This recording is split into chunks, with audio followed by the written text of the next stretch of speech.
Walaupun kita tetap agak kecewa dengan tindakan ini karena dokter menyatakan bahwa ini tidak akan mampu kembali seperti semula. Nah, ini nggak akan bisa berlalu dengan cepat kalau tanpa saudara-saudara mendoakan. Netizen semua saya nggak kenal, saya ucapkan terima kasih luar biasa. Sampai di hari yang ke-43 ini anak saya sudah mengalami sedikit progres.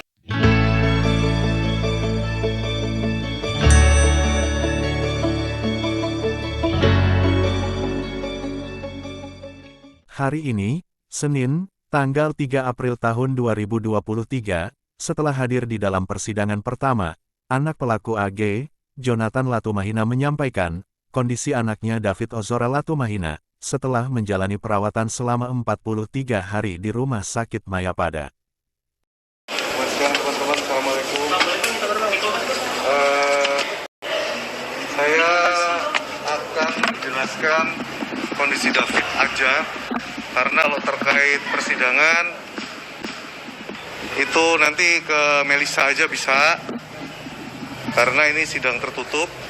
Tetapi saya sudah menunaikan kewajiban saya. Yang paling penting untuk dicatat teman-teman di sini adalah kondisi David di hari ke-43 ini ya. Jonathan mengatakan bahwa kondisi David saat ini sedang menjalani 2 terapi. Yang pertama adalah terapi kesadaran kualitatif yang terkait kognitif, di mana terapi ini berkaitan dengan kerja otak dan lain-lain. Yang kedua adalah kesehatan kesadaran kuantitatif, atau yang terkait dengan motorik David. David mengalami diffuse axonal injury stage 2, di mana penyebabnya adalah karena trauma keras yang mengakibatkan otaknya berputar, dan saraf-syarafnya putus semua. Jadi, seperti keterangan dari Rumah Sakit Mayapada, dan juga saya yang selalu nemenin David, kondisi David saat ini terbagi menjadi 2 terapi.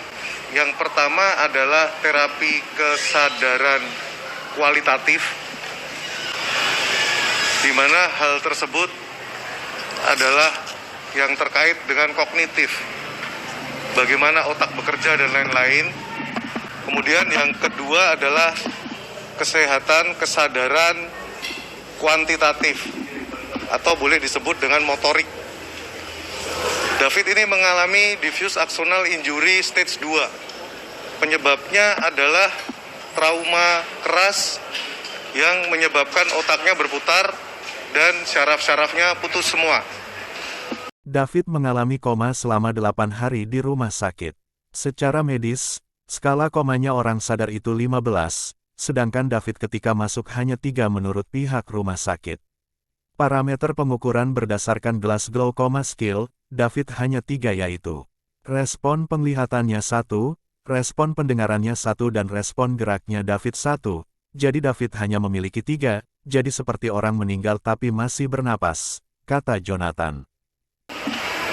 Secara medis, David koma dari hari Senin tanggal 20 Februari 2023 sampai hari Senin selanjutnya, atau komanya selama 8 hari.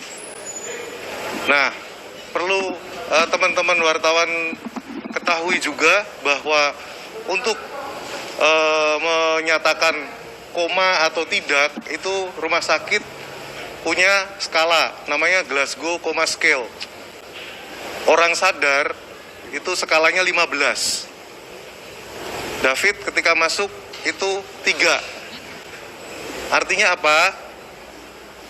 Glasgow Coma Scale ini parameternya ada 3. Yang pertama adalah respon penglihatan, yang kedua respon pendengaran, yang ketiga respon gerak. Nah, David 3 artinya masing-masing 1. Arti lebih gampangnya lagi adalah seperti orang meninggal tapi masih bernafas. Karena ketika di center matanya tidak ada respon sama sekali. Itu terjadi. Kemudian pada hari yang ke-8 dia bisa membuka mata, tetapi masih belum sadar.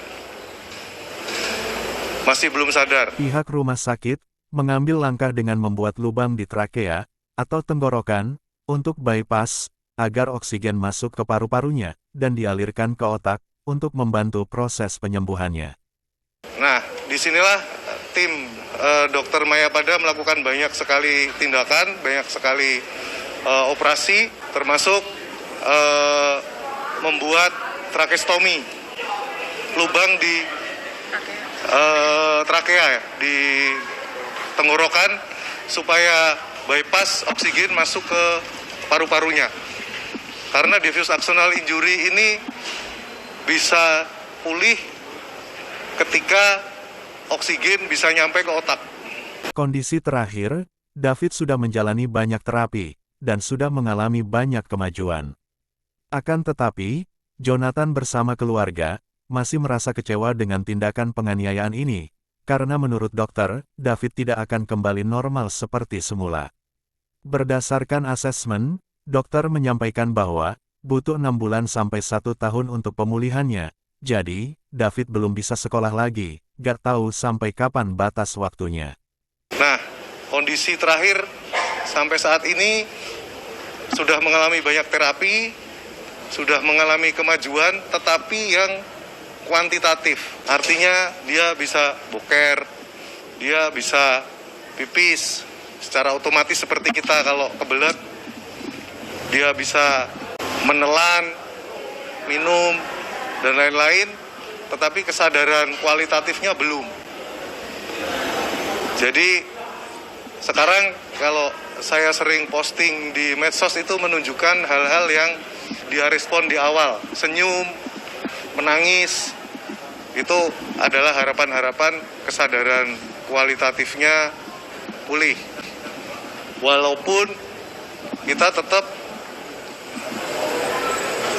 agak kecewa dengan tindakan ini karena dokter menyatakan bahwa ini tidak akan mampu kembali seperti semula. Tidak. Nah, komunikasinya juga masih satu arah. Kita harus masih menebak-tebak. Asesmen dokter menyampaikan butuh 6 bulan sampai 1 tahun.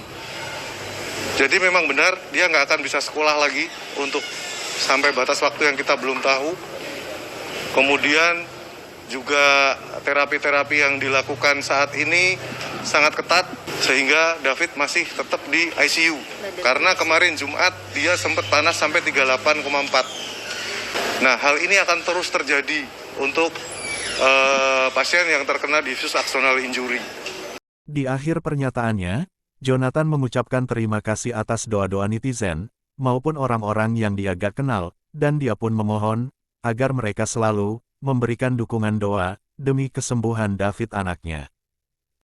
Jadi keterangan saya cukup ini untuk lebih detail dan ingin bertanya-tanya ke pamannya David, Bang Alto, untuk yang terkait urusan hukum bisa ke Saudari Melisa. Terima kasih, saya mohon doa banget karena ini nggak akan bisa berlalu dengan cepat kalau tanpa saudara-saudara mendoakan. Netizen semua saya nggak kenal, saya ucapkan terima kasih luar biasa. Sampai di hari yang ke-43 ini anak saya sudah mengalami sedikit progres.